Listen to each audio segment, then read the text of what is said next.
he's not happy with that, I'll have to drop out. Good. Well, our first speaker this morning is Ben Monks from Svitzer.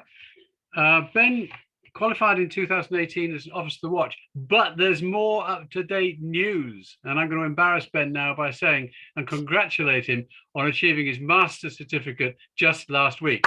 So well done, Ben. That's fantastic news. Thank you. He has worked in a variety of settings, first as a second officer for a coastal bunker tanker fleet. So getting to see at first at hand what fuel was being delivered to ships around the south coast. He took a year ashore working as a port agent in Liverpool, and more recently has worked as an OOW for Svitzer, also in Liverpool. Ben's a member of the Nautical Institute and, importantly, was recently elected secretary of the Mersey Mariners Group. So welcome, Ben. Thank you for this presentation that you're about to deliver. Just a note of how we're going to run this. We're going to ask each of the speakers to deliver for about 10 minutes in turn, and then we'll do the Q&A at the end. So you've got a choice. You can either store your questions up, folks, or you can try and put some brief questions in the chat box, and I'll collate and try and present them at the end. Everybody happy? So I'm going to mute now as well, and then we'll crack on with Ben.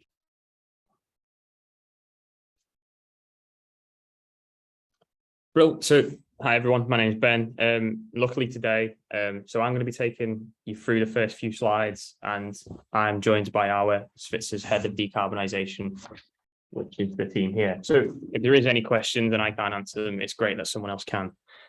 So we'll quickly get underway. Next slide, please.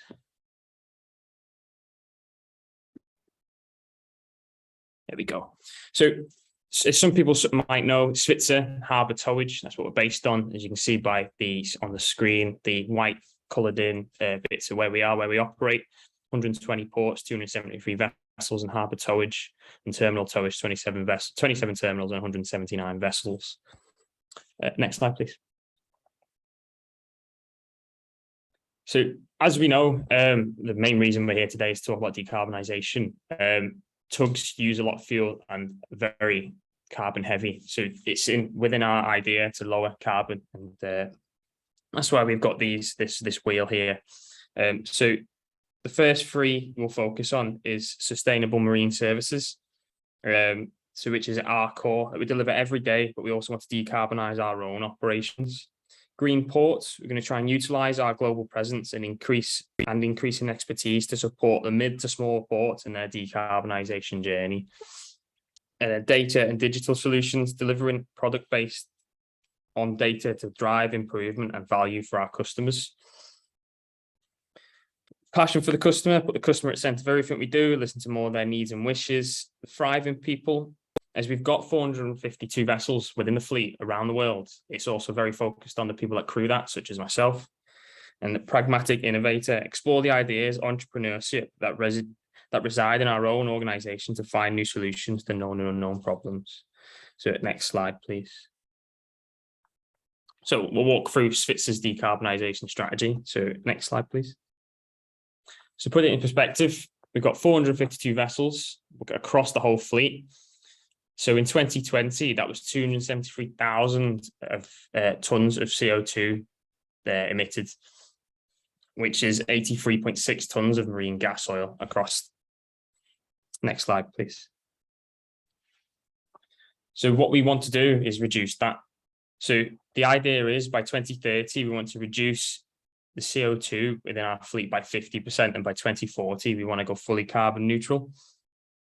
As the guys were speaking to me before, it's not just reduction of CO2, it's within, it's as per unit. So if we get more tugs, that doesn't sway anyway, it's a ratio. So if we use more kilowatts and use more CO2, it's done by the same ratio. Next slide, please. So how do we reach them long-term targets? So with approximately 10 new builds a year, even if zero emissions tugs existed today, we would only build 180 by 2040. So we need to close that gap. We can't just build net zero tugs. Okay, so if you move on to the next slide, please. That works. So looking at fuel types, we're not just going to accept everything. Currently, we're running HVO in 55 vessels in the UK, that's including Liverpool. And we're running the trials of FAME in Amsterdam, Australia, and Brazil. These drop-in fuels can also be a problem in the feedstock. Users also produce for the purpose of producing these fuels. But Svitzer, we only accept feedstock for recycling process, meaning that the origin was meant for something else. So do you want to touch a bit more on the fuel for us? Yeah, so basically, Maersk has identified methanol as the fuel of the future for maritime industry, and we follow what our mother company is doing. Obviously, being present in so many ports across the globe is not available everywhere, and might not be in the future, and therefore we are not closing the doors on ammonia and hydrogen.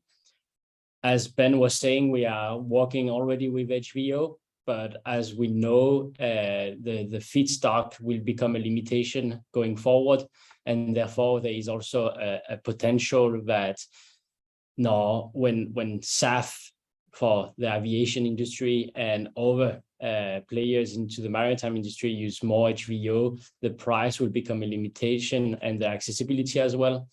That's also why we are looking at FAME, because it's more broadly available in area where we operate, like in Australia. And of course, electrification is the best way for us to utilize energy. If we have green electric directly set into a battery, that's where we lose the least power. The only problem is the operating profile of our vessel require a huge amount of power for some of the jobs we're doing.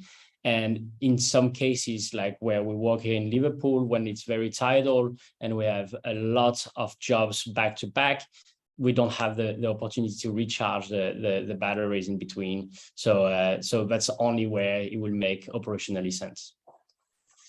Well, thank you. Next slide, please. So as we're talking about fuel, you can also change the design of the tugs. So most tugs that we operate around is between ASD, so 2 units at the back propellers, or VoIP units. The ASD is more popular.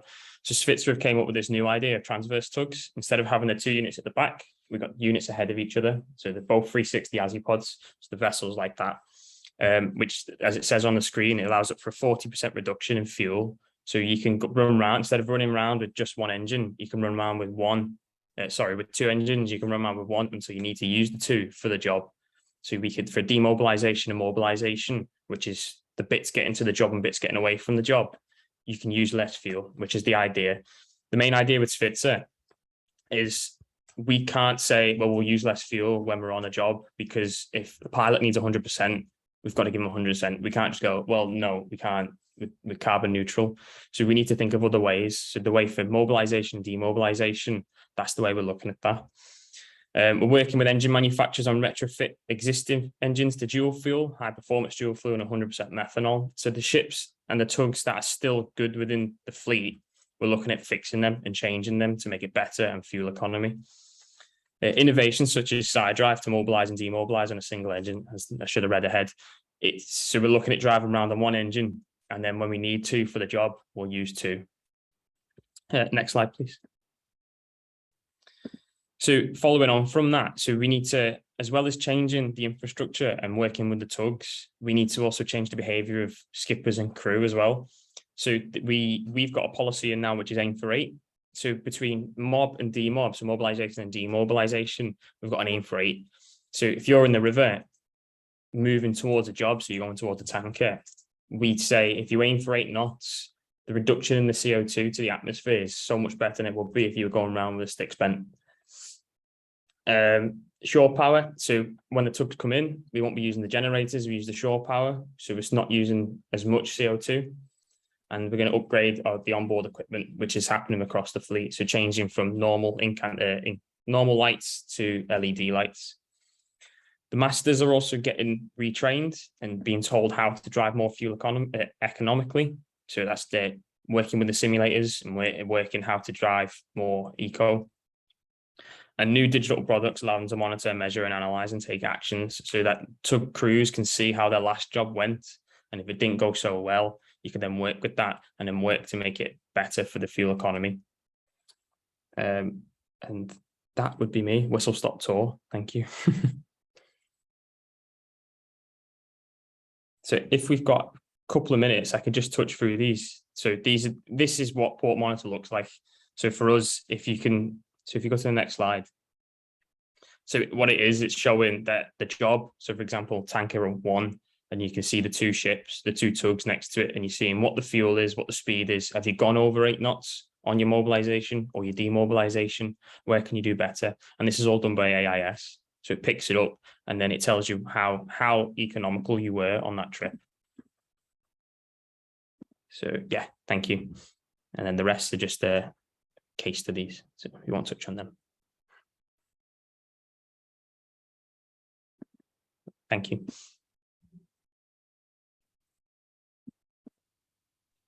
Thank you indeed for that, Ben. A tremendous account of what's going on there in Liverpool and of course worldwide, I guess. So, and there's also some questions coming in through the chat box, which we'll get to at the end, as I said. Well, we're going to move on now to Mark Whitehead, who has recently started work for Windcat, based in Lowestoft and also in the Netherlands. And Mark, I can't see you on my screen at the moment, but I know you're there. I'll hand over to you. Thank you. Good morning, everybody. Thanks very much for the invite to come and chat to you guys today. I'm going to talk to you about the world's first hydrogen CTV. Next slide, please, Chris.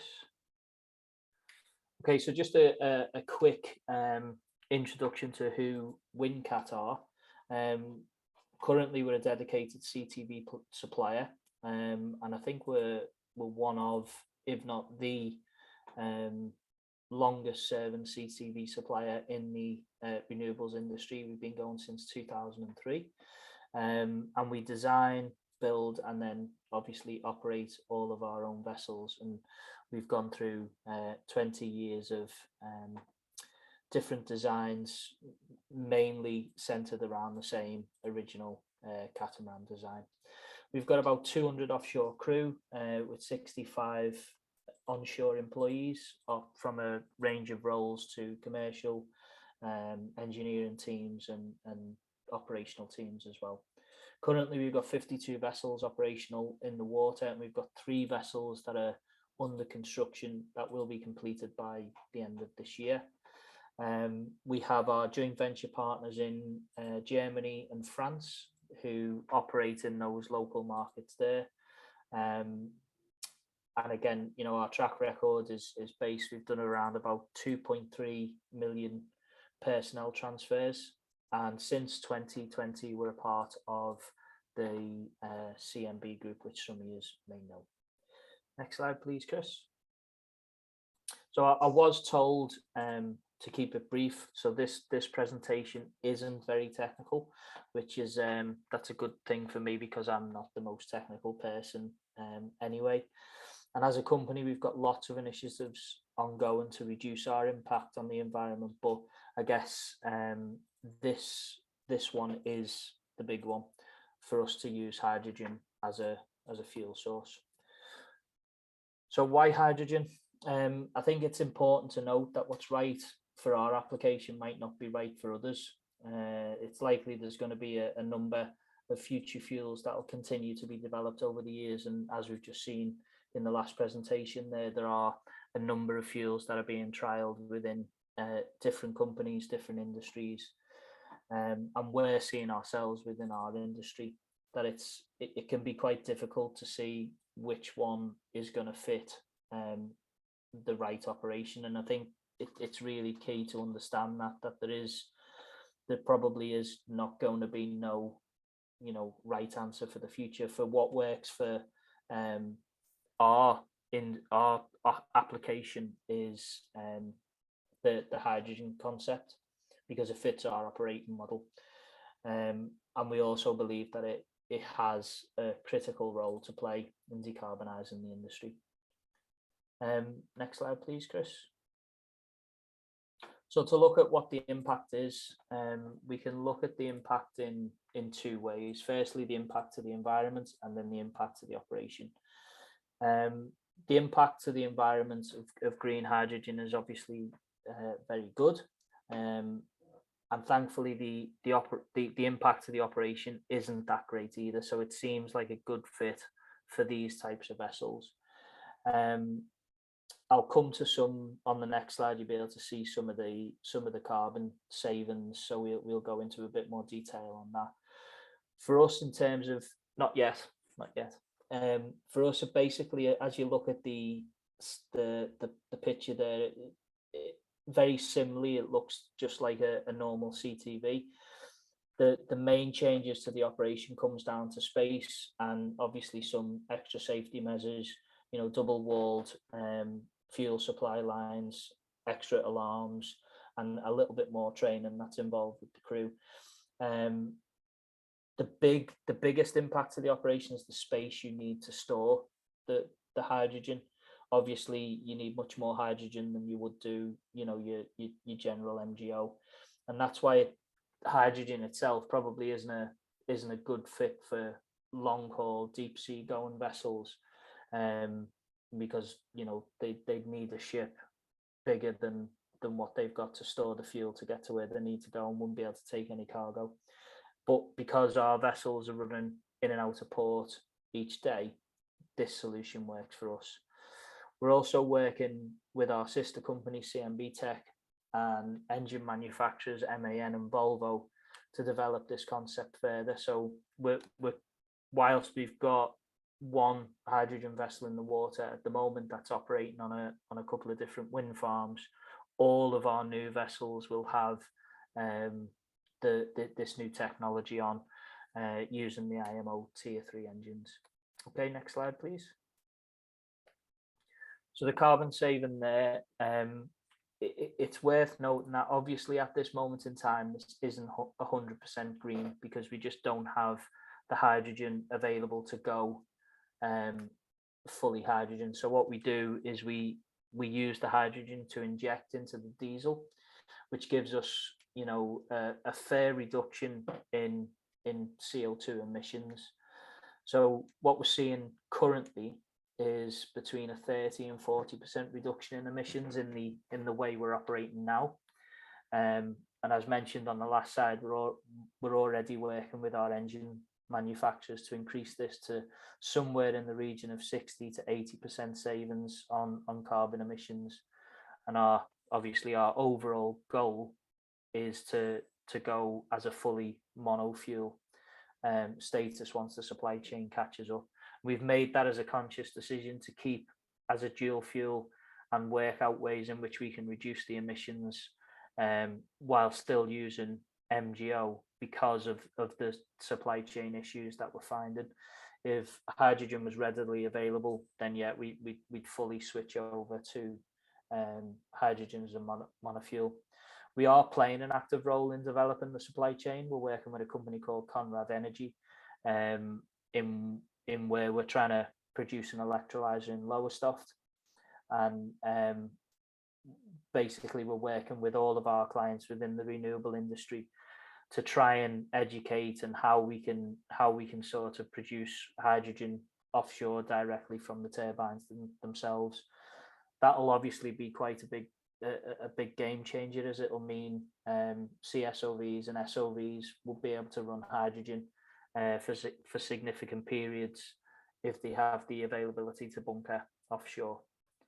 Next slide, please, Chris. So just moving on to the costs. Costs at the moment is probably one of the biggest barriers to innovation, especially in the challenging energy landscape we find ourselves in now. In all of our tenders that we've had through recently, we're constantly asked to innovate and find out what the future fuel is. When we come up with solutions, our clients sometimes take a big intake of breath when they see the sort of cost comparison. So looking at costs split across two ways. firstly, the cost of building the vessels themselves because of the extra safety initiatives and the double walled fuel lines and such. You're probably looking at around about 1 to 2 million euros more on a standard build cost of a diesel CTV for a hydrogen one. And then obviously the cost of fuel itself, which as it stands at the moment, given the supply of it is quite scarce, is much more expensive than MDO, and probably more expensive than other options like methanol and battery power and stuff like that. I do think, and we do believe that as the supply chain picks up, this will change. In one of our offices in Brentwood, we actually have a hydrogen refuel station for cars, and we've seen significant strides in that area with, I think, BMW a couple of weeks ago launched their hydrogen powered vehicle in our refueling station in Antwerp, and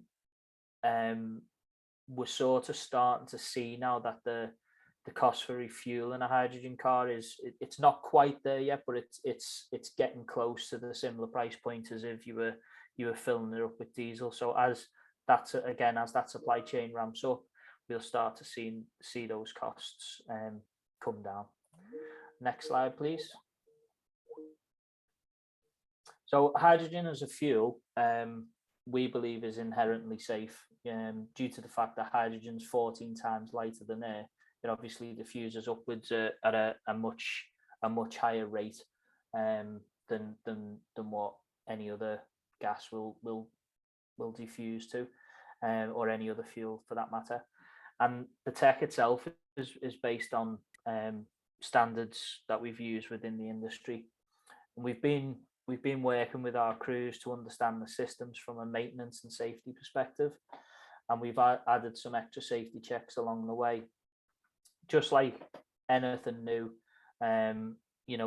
it always takes a little bit of time to get used to, but ultimately the engine itself, it's still the same as a normal HACE engine.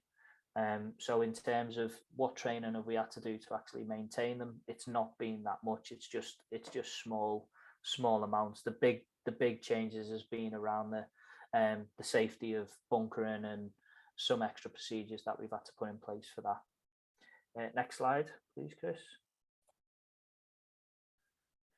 Luckily, in terms of resistance, we haven't really been pushing against the tide with this, because many of our clients are keen to look into future fuels. We all signed up during COP26 to meet our targets, many of them ambitious. But we're sort of working with all of our clients on a few different pilot projects. This vessel pictured here itself was on charter to Vestas for a couple of months. We're working with RWE. We're also working with Ørsted as well. I guess the big challenge that we've had at the moment is the readiness of the supply chain, and obviously the cost, which go hand in hand. Next slide, please, Chris. And then what's next? A couple of months ago, we announced that we're going to be building 6 CSOVs, the construction service operation vessels, and these will be supported by hydrogen. We'll continue working on the supply chain challenges and trying to help where we can and develop the concept. But I guess for the future, what our main goal is to develop and educate around hydrogen as a future fuel. And that's me very, very quickly. Mark, that's fantastic. Thank you very much indeed. And in all the excitement, I forgot to introduce you properly at the beginning. No problem at all. No problem. Apologies for that. But the introductions are on that PDF that I sent around earlier today. So if you wanted to look at Mark's background, which is very interesting, sail training and bibbies and all sorts of other places, that's where you'll find it. We're going to move on to Peter Aylott. And Peter joined the UK's Chamber of Shipping in 2020. He was in the Royal Navy for 16 years before that. We won't hold that against him.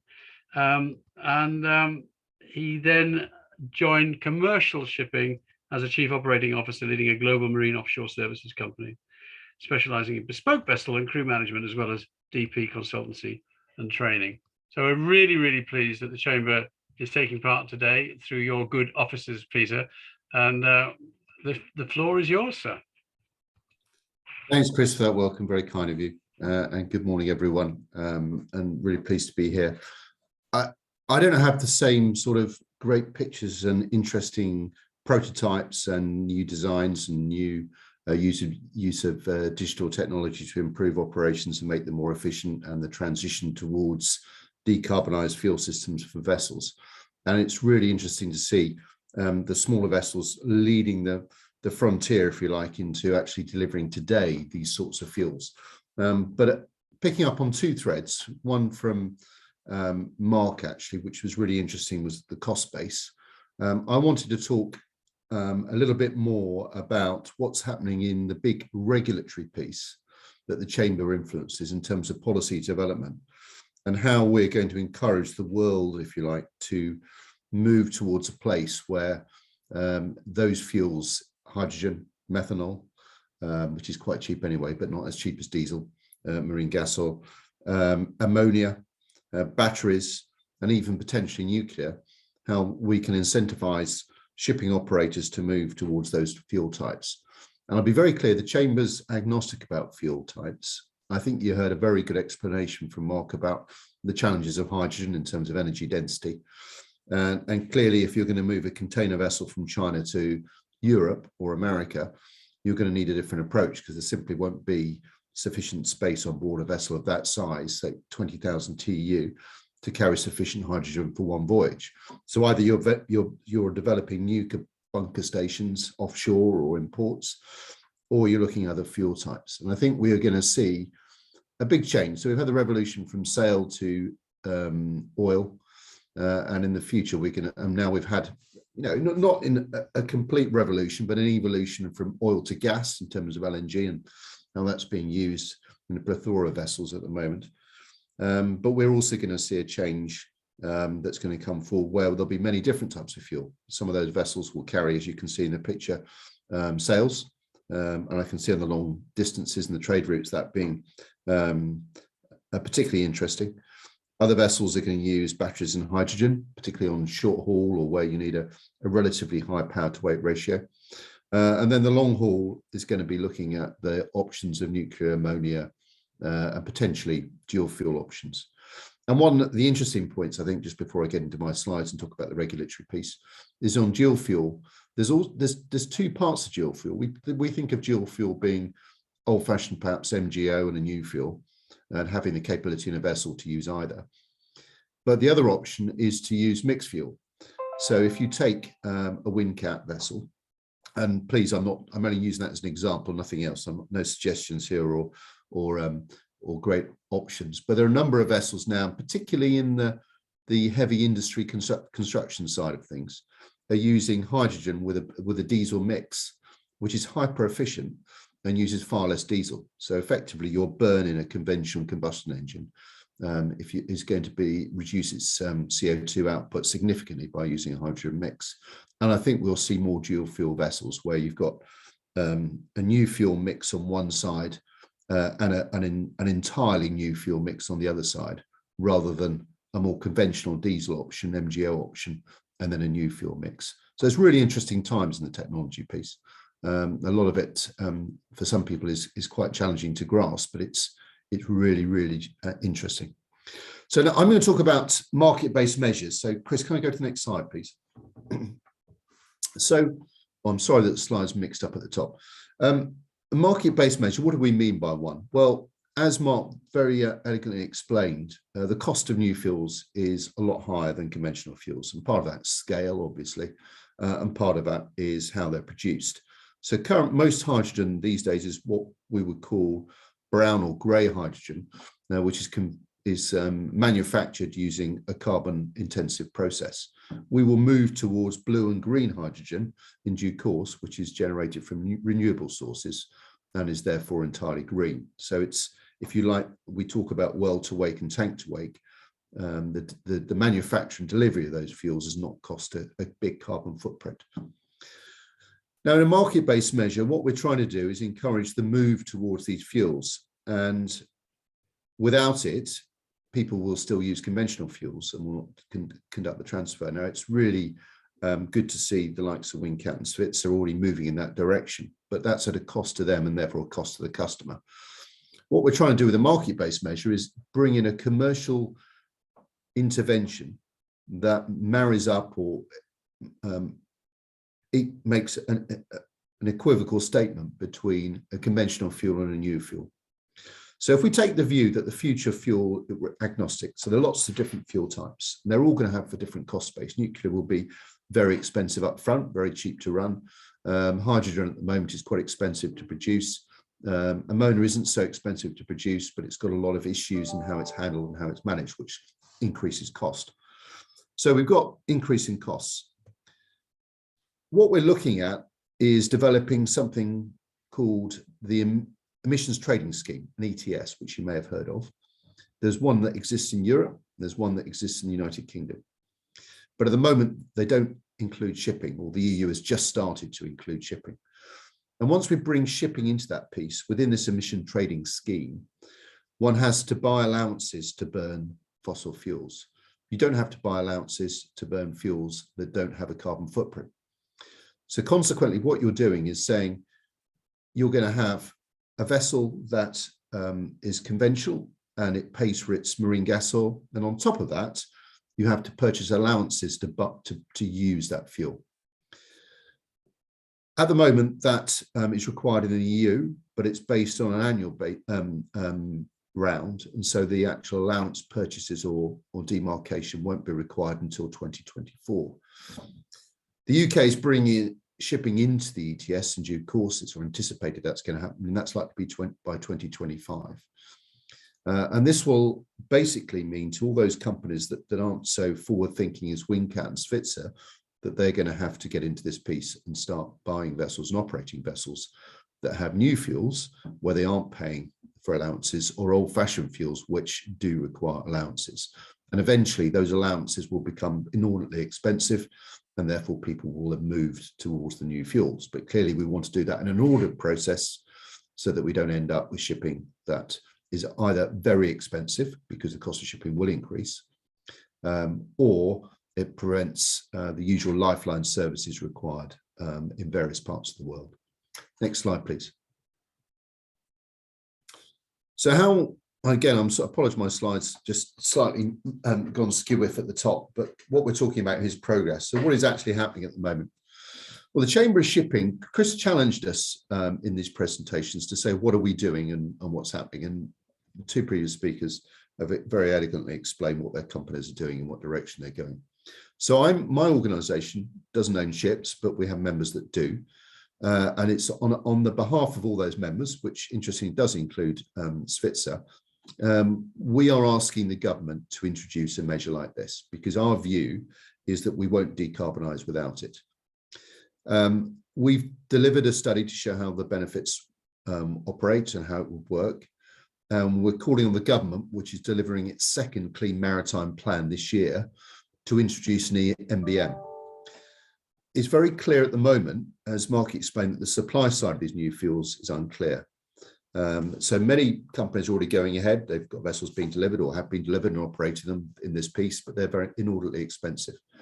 So without an MBM, we aren't going to generate a level playing field. And so what the Chamber's doing is saying to the Minister, Baroness Veer, and also to the Department for Transport, that we want to see an MBM.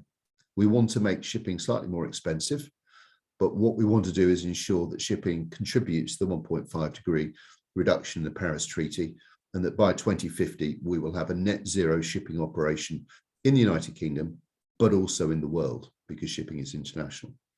So, you know, the UK and its current shipping footprint is less than 1% of worldwide emissions. So if we don't do it on a worldwide basis, we aren't going to really make a change.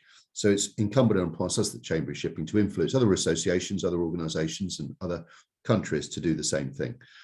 So our process is influencing not only the UK government to lead by example by introducing an MBM, but also encouraging the world to do so.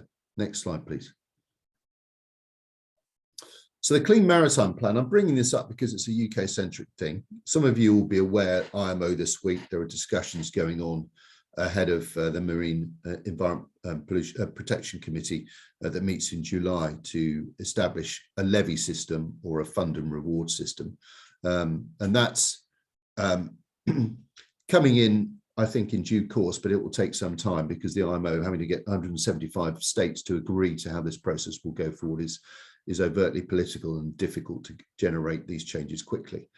The Clean Maritime Plan, the United Kingdom, published in 2019, which aims to deliver a zero carbon position by 2050, is due for a refresh this year. And currently within it, we have an expectation that the UK will aim to have 2050 zero emission vessels commonplace by then.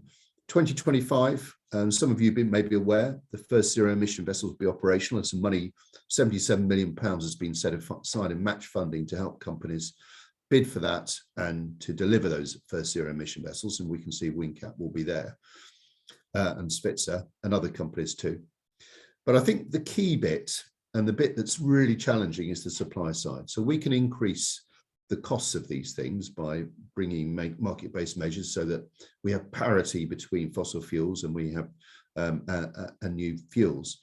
But there's got to be an infrastructure there, because as Mark again explained well, without scaling up of these fuels, their prices will never come down.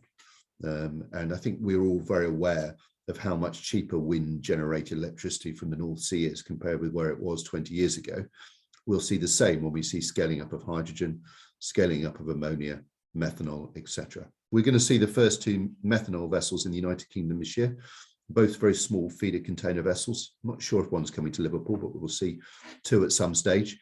And that's another step in this direction. Maybe not carbon zero, but it may well have the technology subsequently to have that. But where's it going to get methanol from? We can't deliver methanol to ships at the moment. We can't bunker it in the United Kingdom. So it will be taking methanol from Rotterdam and Denmark.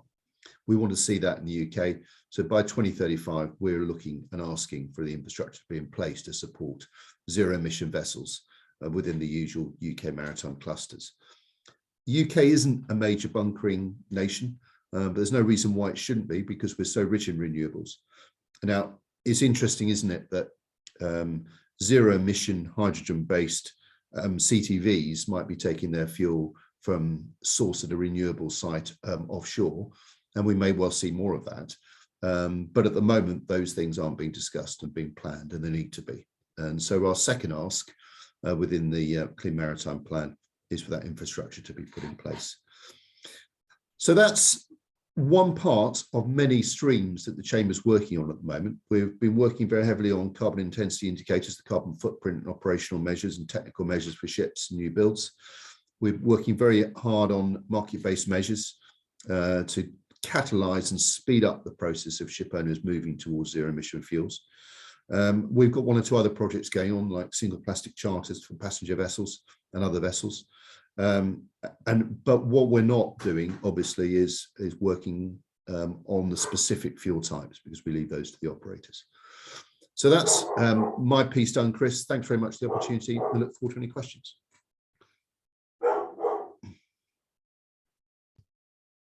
Just in time to hear the dog barking as well.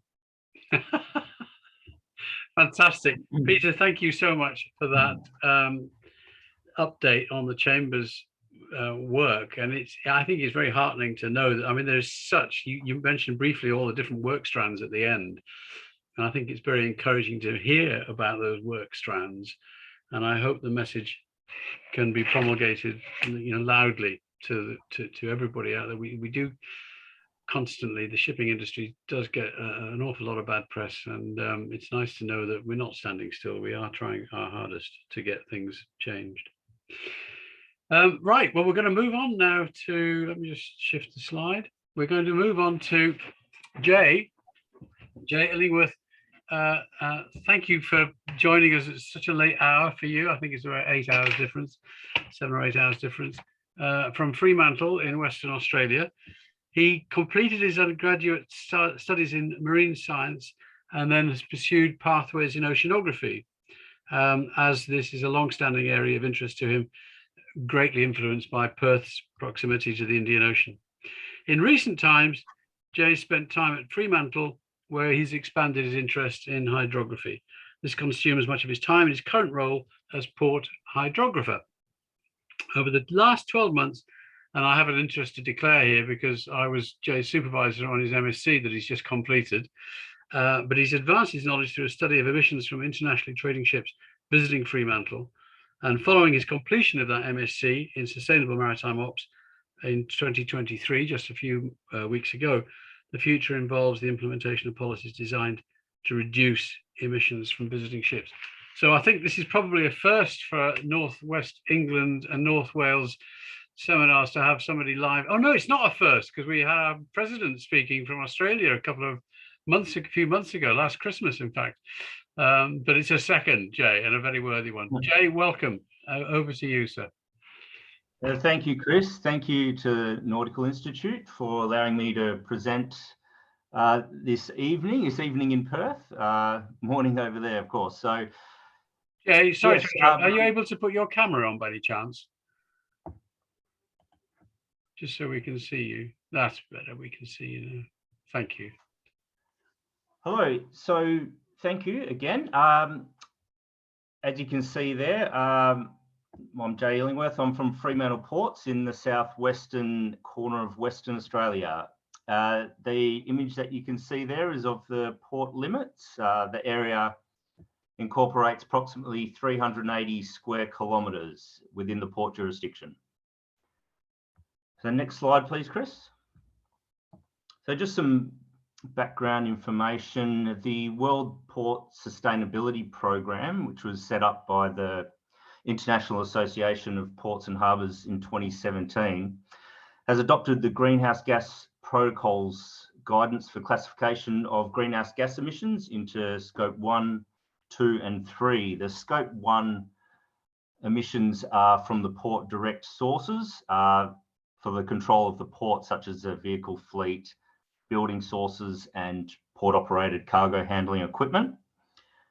The Scope 2s is for electricity for the support of the running of the port, and the Scope 3 is indirect emissions as a result of activities controlled by the port, such as shipping, trucks and container trains. The Port of Fremantle launched its 2027 strategic plan last year, and that had some goals around the net zero Scope 1 and 2 emissions by 2027, and also targets to embrace and support new energy transition across its assets.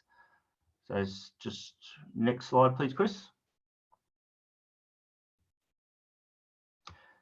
So one of the first initiatives and the largest to date in terms of the Scope 2 emissions reduction was an installation of 1,100 solar panels on the Fremantle passenger terminal in Victoria Quay. This is a 500 kilowatt array capable of powering 100% of Victoria Quay. It's an area of lots of cafes, shops, and of course where cruise ships come to visit, particularly during cruise season, which is around this time of the year. It's also capable of powering 65% of the administration building's power requirements, and that's situated about 500 metres away from the solar panel installation. It's also expandable to suit future needs, and that could possibly extend to onshore power supply to support the cruise industry. Next slide, please, Chris. But in terms of Scope 3 emissions reduction, that is still in development. A recent emissions inventory of ocean-going vessels estimated CO2 emissions of about 121,000 tonnes in 2020 and about 133,000 tonnes in 2021. When this was broken down, it showed that around 50% of all CO2 emissions occurred at the berth, and about 30% of overall CO2 emissions occurred at anchorage. Now, in terms of emissions control, it's very difficult for the port to control what private facilities do when ships are at berth, in terms of stevedoring and the time spent alongside for cargo operations. But what the port can control is the amount of time ships spend at anchor. Next slide, please, Chris.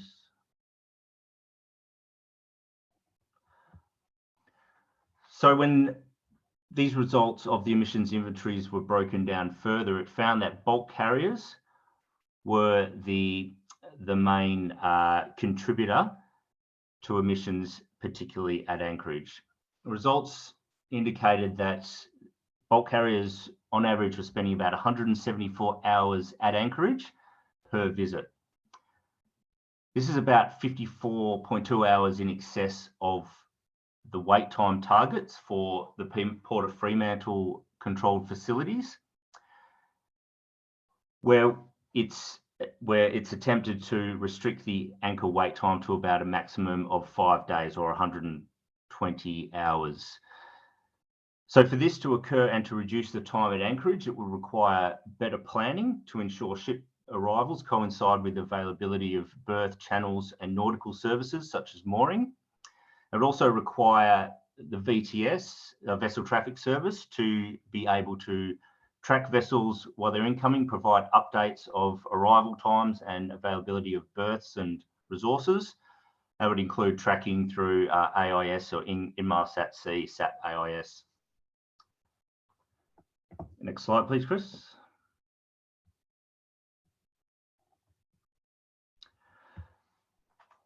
So by applying the 5-day wait time target to bulk carriers at anchor at all Port of Fremantle facilities, it's estimated that we could see an annual reduction of about 6,209 tonnes of CO2 per year. That would also extend to reductions in other air pollutants such as NOx and SOx and particulates and other air pollutants. Some of the additional benefits of reducing bulk carriers and other vessels' time at anchorage is decreasing port congestion as well as the risk of marine accidents. Please, Chris. So looking into the future, if we looked at reducing Scope 3 emissions and taking a business as usual level, as was shown in 2021, and then adopting some of the emissions reduction strategies, such as limiting wait time at anchor, you can see that it's estimated there could be an abatement of overall emissions at the port, and that could occur by introducing such strategies such as limiting anchor wait times on bulk carriers. As you can see, it would be good to get under that 130,000 tonne annual amount there. So thank you, Chris. That's it for me. Fantastic. Jay, thank you. It's so good to get a perception from the other side of the fence, if you like, from not particularly the ship owners and the ship operators, but somebody that's responsible for bringing these ships in and trying to reduce emissions.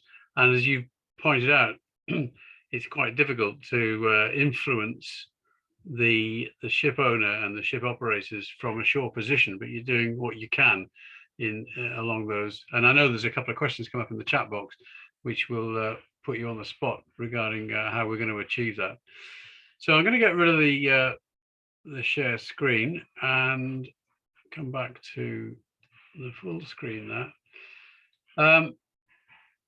Quite a lot of questions in the chat box, and I'm wondering whether people would like to ask them personally. Jessica Tyson, you've got a couple of questions in there. Jessica, would you like to unmute and put your questions to the panel?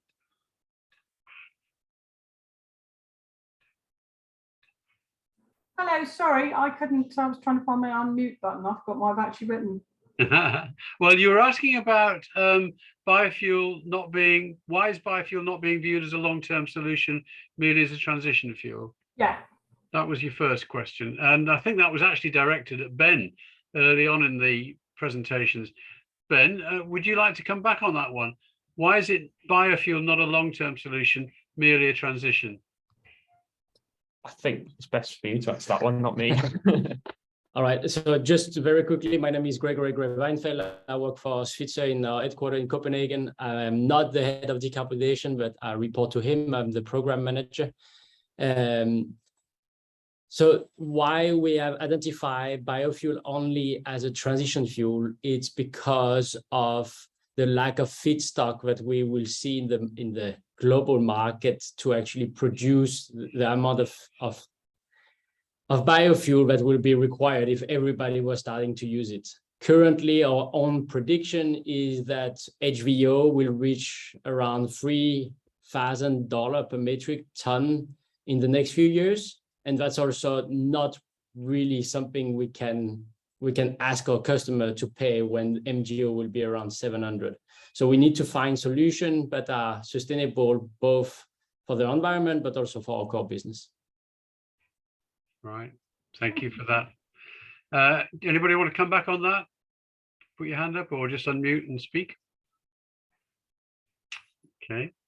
The next question came from Lash Premraj, who asks, what challenges are being faced in the industry to procure alternative fuel types for long term, considering the demand and costs involved, and also what would be the impact if attaining a carbon neutral vision becomes more difficult than it's expected to be? I'm not quite sure who that was directed at, but I suspect that might be one for Peter. So it's about challenges being faced to procure alternative fuel types for long term, considering demand and costs, and what would be the impact if attaining the carbon neutrality becomes more difficult. Peter's gone off. Anybody else like to pick up that question? I mean, I think Peter did answer it to a certain extent. If we don't reach the objectives that have been set, then we're going to fall foul of the Paris Agreement, and the whole 1.5 thing will collapse around our ears. So the stakes, as this report this week from the UN the scientists has quite clearly laid out, the stakes could not possibly be higher, and the impact won't be for our generation, but it'll certainly be for our children's and our children's children's generation, are going to be severe indeed. There's a technical question now, and we'll go to Mark, I think, for this, because Jessica asked, what do we mean by hydrogen fuel? Is it actual hydrogen or something different? What's the nature of the product? Yeah, so as it stands at the moment, we're using hydrogen, as Peter alluded to, whereby we're injecting actual hydrogen into diesel to make diesel run more efficiently. And as we increase that mix, we can, so I think, what are we at now? There's a 60-40 blend, I think it is, of MGO and hydrogen.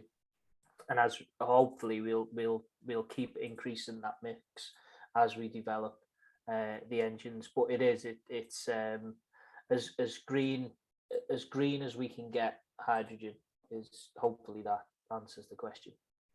Well, to be honest, I must have missed it. I'm not an engineer, so I must have missed the fact that we were blending products together to produce a sort of hybrid fuel. Which is very interesting, and that links to the next question, because Layash asks, how difficult is it going to be safety-wise for the crew working on board with these fuels? Is there a danger with regard to fuel fires or dangers posed by these alternative fuels in bunker tanks if there's a fire on board?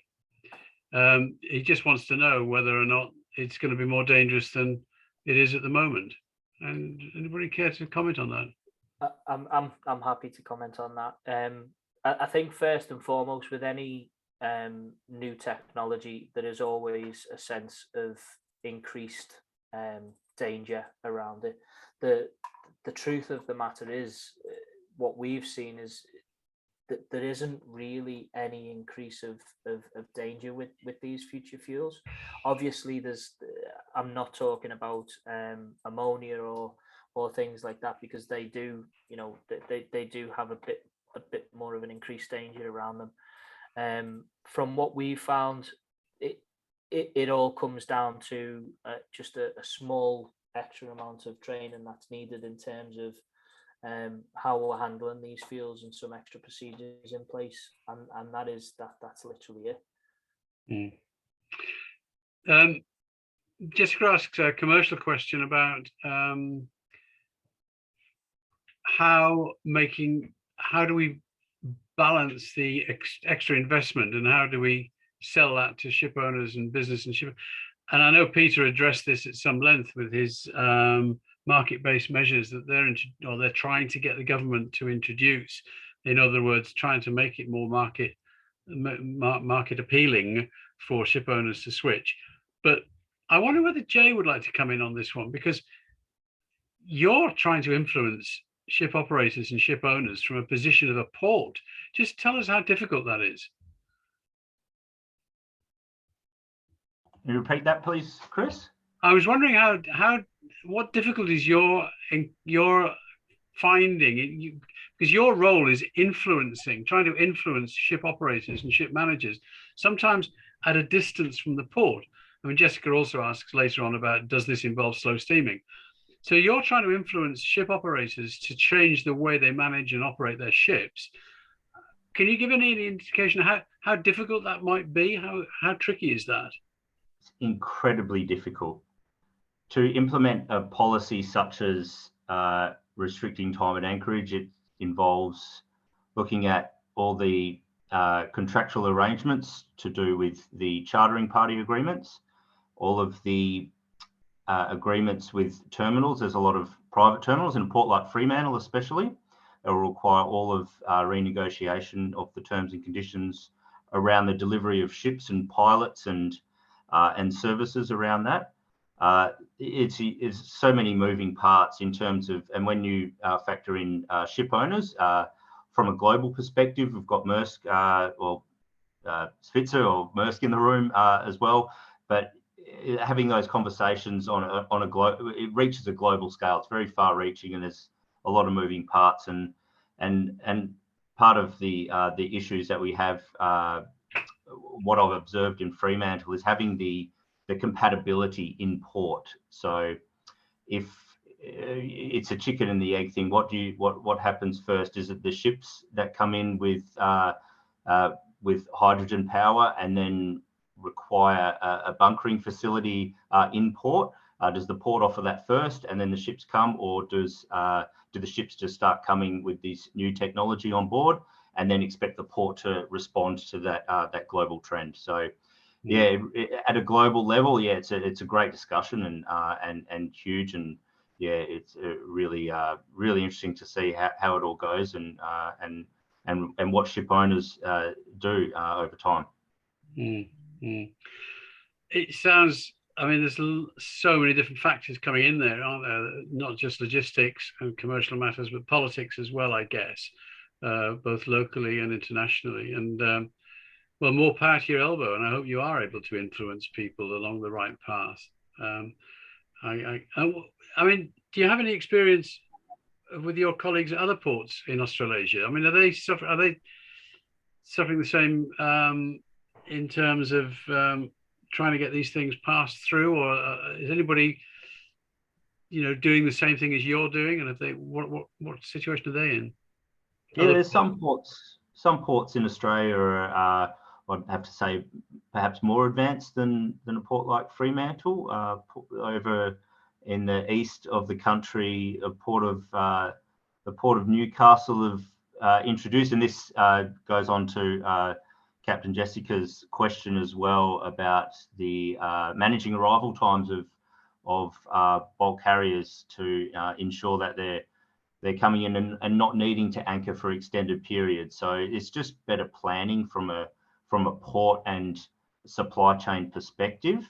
And a port like Newcastle are quite advanced in having systems in place to support policies where they're minimising anchoring, having better sustainability outcomes as a result. So yeah, certainly there is, and in Fremantle, where in terms of Scope 1 and 2, yes, we're moving in the right direction. Scope 3 is still under development. So that's a gap, and that's something that would certainly, we could find some certainly some strategies there to improve that space that we're in at the moment. Yeah. Ben asks whether or not there's a speed limit in Fremantle. Yes, so Ben, if you recall, the map show there's some outer port limits areas. That's an open speed area. That's the approach to Fremantle from sea. That's open speed. But once you enter the restricted speed zone, there's a limit of 13 knots within the channels. Thank you. And Stephen Bond wants to know whether or not there's any, there was no mention of carbon capture in any of the presentations, unless you missed it. So is carbon capture something that we should be addressing today? Anybody like to answer that question? I know in the oil and gas industry, a lot of the used sort of or spent gas wells are being used as a conversion project to go to a storage facility for carbon. We've also seen some initiatives on some of the bigger vessels, you know, with ways in which you can use to capture it. From our perspective, you're still the carbon still exists. So whether you capture it and store it, the carbon is still there. So it's until we figure out what we can do with that carbon, then it doesn't really have a major impact on reducing the emissions. Obviously, the emissions aren't going into the atmosphere straight away, but it still exists in some way. It's just being stored somewhere. Okay, thank you. It's certain debates are going on, as I understand it, looking at that, and I think some ship owners are building vessels to move the carbon from one place to another, and I think Iceland is offering a facility to bury it. I mean, I agree, it's a bit like nuclear waste. It depends, it creates the waste, it's what do you do with it? But I thought I had to ask the question. Yeah. Chris, can I come in on that one as well? Yeah, please do, Peter. Stephen, good to see you again. The carbon sequestration and carbon storage are a massive industry in the North Sea already. So we're already storing carbon dioxide. We've got 3 carbon dioxide tankers that are operating today in the world and moving carbon dioxide in liquid form around. And it is a future plan. I think the point about all this change and transition is that it is a spectrum. So I completely agree with Mark, you know, for them, it doesn't really fit well. But if you're an energy company that's moving liquid fuels around the world, whatever type of fuels they may be, you can move carbon dioxide and you can put carbon dioxide back into reservoirs. So it is part of the mix. The methanol vessels that are going to be coming out now and in the future will have carbon capture storage systems on, so they won't emit carbon to the atmosphere in the same way. And we will see more of that type of carbon, if you like, slang word, but scrubber activity going forward. We already see it in the car industry in diesels and modern diesels, and you'll see it more and more in ships. So it's going to become a significant industry, I suppose, is sort of my conclusion on that, and it's starting already. Thanks, Peter. It's good to know these things are happening.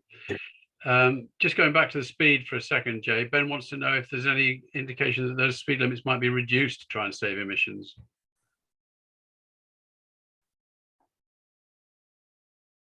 Yeah, thanks, Ben. So there is a limit on deep draft vessels of 10 knots. So yeah, the 13 is the upper limit, and typically, yeah, under pilotage, it might just give them a bit of wiggle room in case of wind or other factors to take into account. But yeah, look, that's a great suggestion, and I've certainly looked at that at the outer port limits where ships are arriving at service speed, and as they enter port, if they were slowing down to an upper limit of say 10 knots, then that would have a significant reduction of overall emissions. So yeah.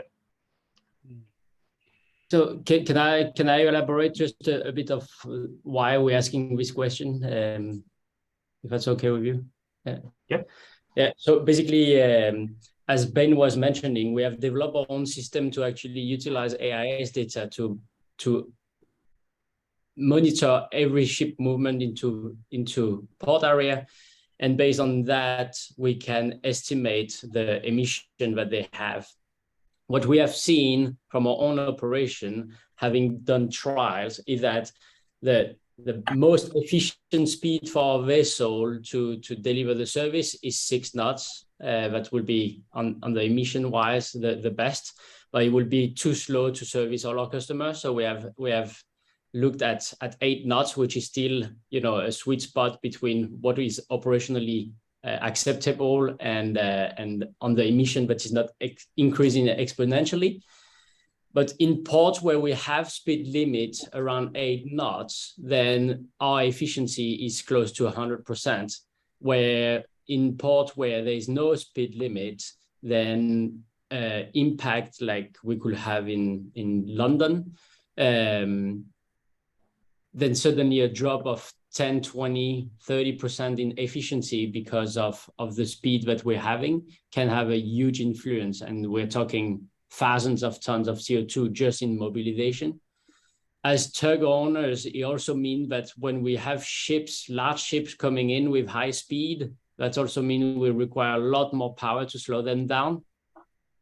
So for us, speed will become a point of discussion in the future to actually see where can we optimize the arrival of the vessel to have also your basically just-in-time service, but also including that speed of arrival to limit the impact of the whole ecosystem.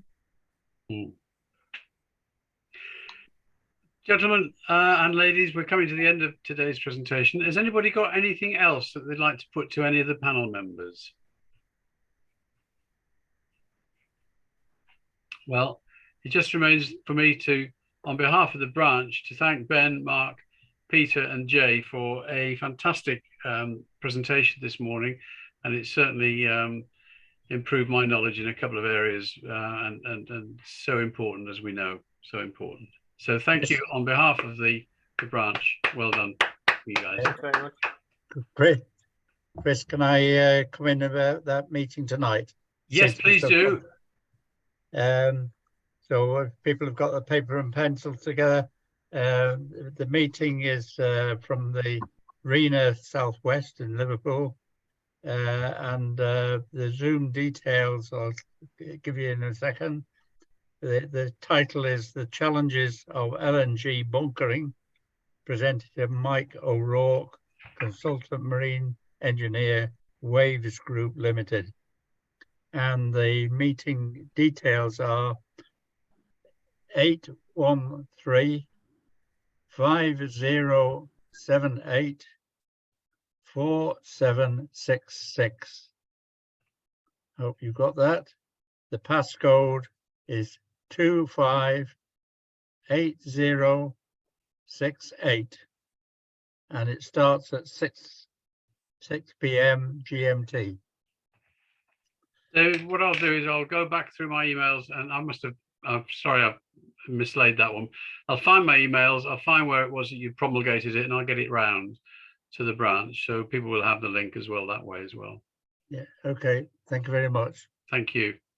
And as for our branch, sorry, did somebody else have a comment then?